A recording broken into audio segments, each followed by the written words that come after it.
นี้หาไว้กินดูพอกินตลอด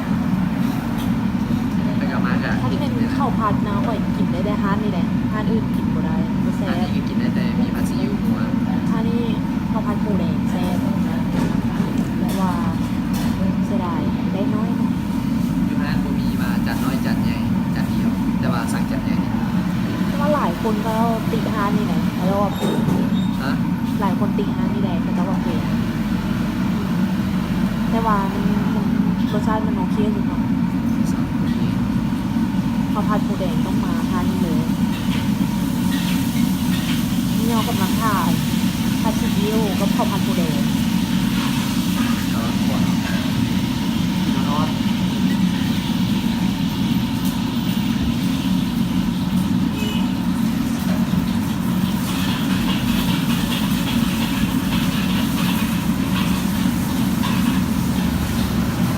แบบมาทานนี่ดูเด็ดโมเลยว่าตอนสมบูรณ์ที่ไหนอ่ะนี่เป็นคนขวานจะได้ตอนน้องเดียวแม่คนแบบเชื้อทีนี้นะคะไม่ได้เป็นพี่น้องเราบอกว่าเป็นผู้ช่วยเนี่ยที่ได้ตอนลาอันนี้เป็นผู้ชายเป็นเจ้าของร้านก็แบบนี้ที่เจ้าของร้านที่เขาถึงมานี่ก็อยู่เซลในบ้านเก่าเนาะ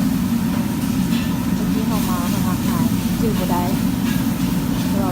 เราสื่อแล้วเนี่ยจือได้ที่คุยอยู่บ้าน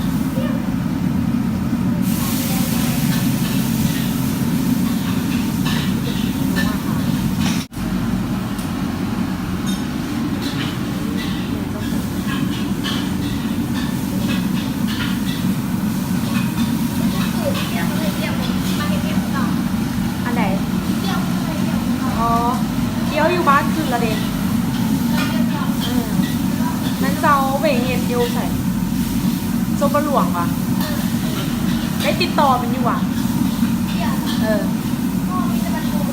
ว่ะมันมีเบอร์ว่ะเดี๋ยวนี้มันกับอันแฮนอยู่บ้านเลย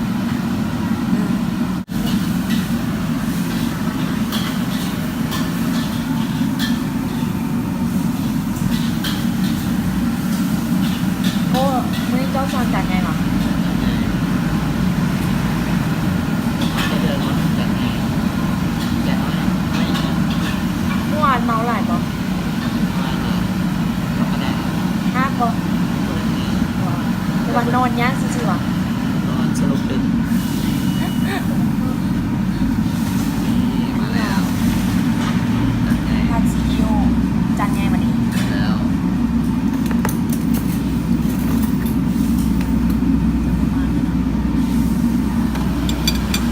แต่เวลา บอกให้เราเดินกิน ต้องให้ปรุงอันนี้ต้องให้ปรุงใส่ซอสนี้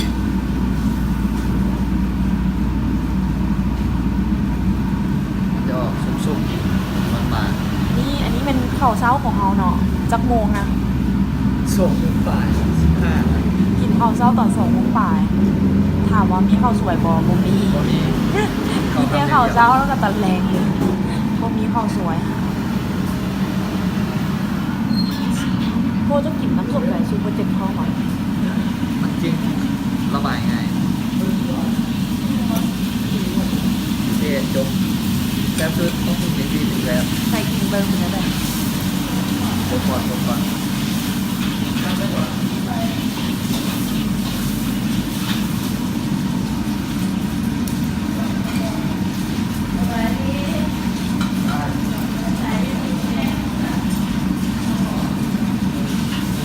อุ้ยเนี่ยกินสปาเกตตี้ วันนี้ตอนหวาน ฮะเสร็จก่อน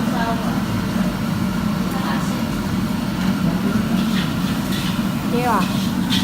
สุดยอดเลย แจ็คฟูดบอก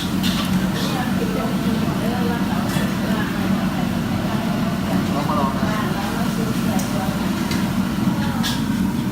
อันนี้เป็นอันนี้ค่อนข้างเราจะมาตอนเช้าเราก็ช่วยในดุนๆได้มา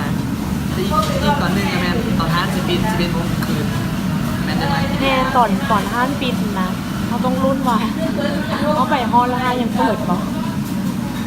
จะมาตอนกลางคืนนะคนร้ายหลายเนาะคนนั่งห่านอะไร ที่ตอนกลางคืนมาเรากำลังเก็บตัวเข้าไปเดินเราไอ้มันมีซีอิ๊วแน่เราก็ได้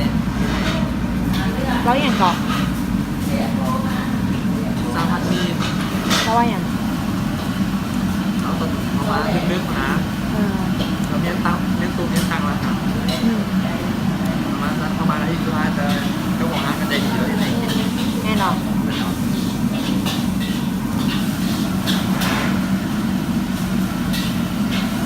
แต่ละเดือนผมบอกเจ้าที่เขาทานให้กินเนี่ยต้องค่านี้มันบอกซื้อไว้2 กล่องอีก กินแล้วไว้กินอีกแต่ว่าคนกินมาว่า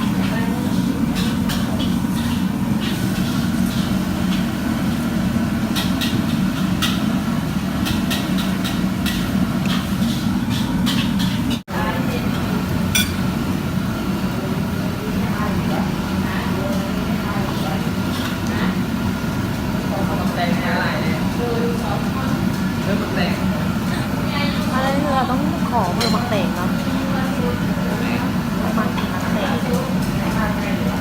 ร้านพิเศษมาใน